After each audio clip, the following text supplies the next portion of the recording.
Hey y'all, here we are, one of my gardens, Zone 9B, USDA Zone 9B, also US Horticultural Society Heat Zone 9, so hot and humid. I'm actually going to start over here. I'm going to show you all a few things I'm working on. It's kind of a work in progress. So this is a good documentation where we're starting. Right here, got an American Beauty dragon fruit I'm trying to root. This here is a Maypop passion flower, the native one that I rescued from a neighbor's house. Tenant moved out.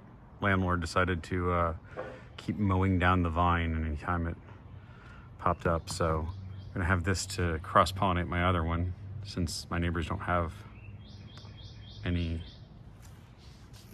flowering vines anymore. This is some blue-eyed grass. I'm gonna try and propagate this a bunch and plant it in the roots tree out front. So this isn't going in this garden, but I've got it here. This here is a white sapote seedling, not a specific variety, but when it's bigger I might try and multi-graft it. So here is a garden in my backyard, side garden. I just installed a brick edging that I'm still kind of working on. And as we get over there, you can see I haven't quite finished. And planted some bunching onions and a Cubanelle pepper. Probably gonna have some more stuff here in the next day or so. And here is this whole area had a whole bunch of ginger, so trying to make sure I don't have any ginger roots, ginger sprouting up before I move on to planting things. But got a key lime tree, trying to root some Illinois ever-bearing mulberry cuttings. I don't think I'm having a lot of luck yet, but that's what's going on there. That is just a regular ever-bearing mulberry. I honestly bought it thinking it was an Illinois everbearing. That's what the guy said, but then he backtracked on that. I don't think the seller really knew. What I was able to find here. And that back there is a Barbados cherry in the pot that the lime came in.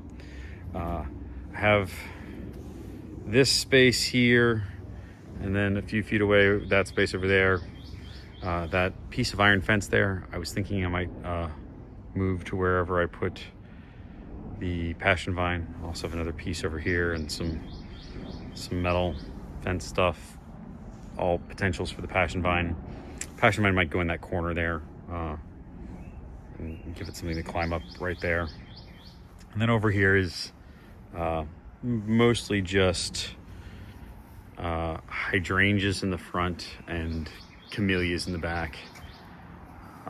But I do have a little bit of space in front here, and then this hole here that I'm probably going to put annual vegetables. And then as we continue along here, I do have my tree philodendron, Hope, I believe is the cultivar. And then it caps off with a Japanese yew tree that has a loofah sprout coming out right at the end. So I had the loofah climb up this tree last year. I might let it do that again this year. I got plenty of loofah, so there's probably still somewhere up in the tree, dried and hanging. I have been fighting K-Ready, a bush killer, in here a bunch. Sorry, I accidentally ended the video. I see some right there. Want to go ahead and remove that. Tends to look kind of like Virginia creeper, except you can see that the middle leaf is bigger and on a little stem. And this stuff is much more aggressive than Virginia creeper. If you get this in your garden, you need to go all out total war. We had it when we bought the house. A lot of it had frankly eaten the garage, along with some cat's claw, another horrible one. So if you see that, wage war.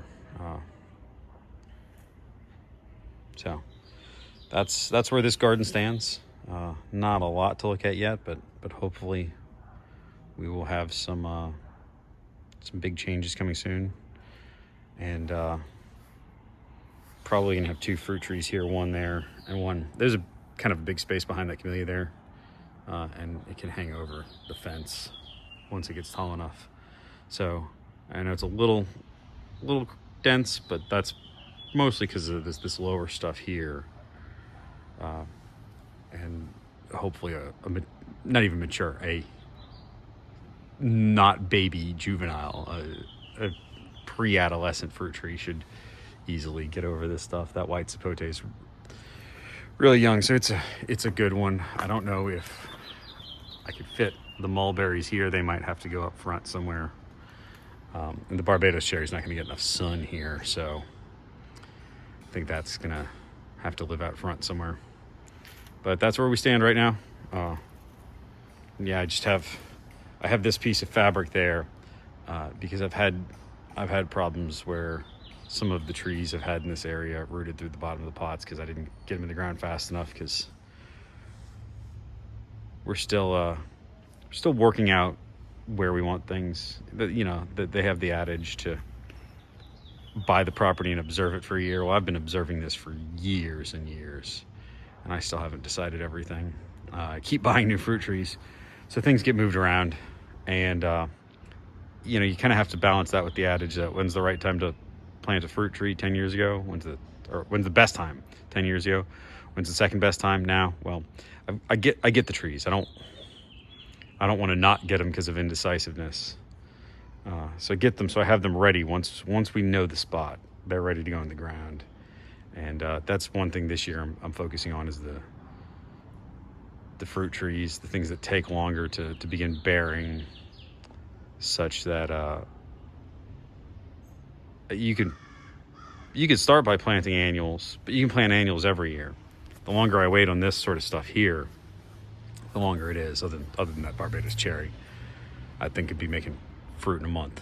All right, thank you all for watching. Go ahead, do the internet video thing. Hit that like button down there. Hit the subscribe button. I think that's over there. Hit all those things. Makes satellites link up at outer space. Whiz and burn. Mainframes kick into life. Amazon Web Services centers spring up. Do all those things and wage war on bush killer. Thank you all. Bye.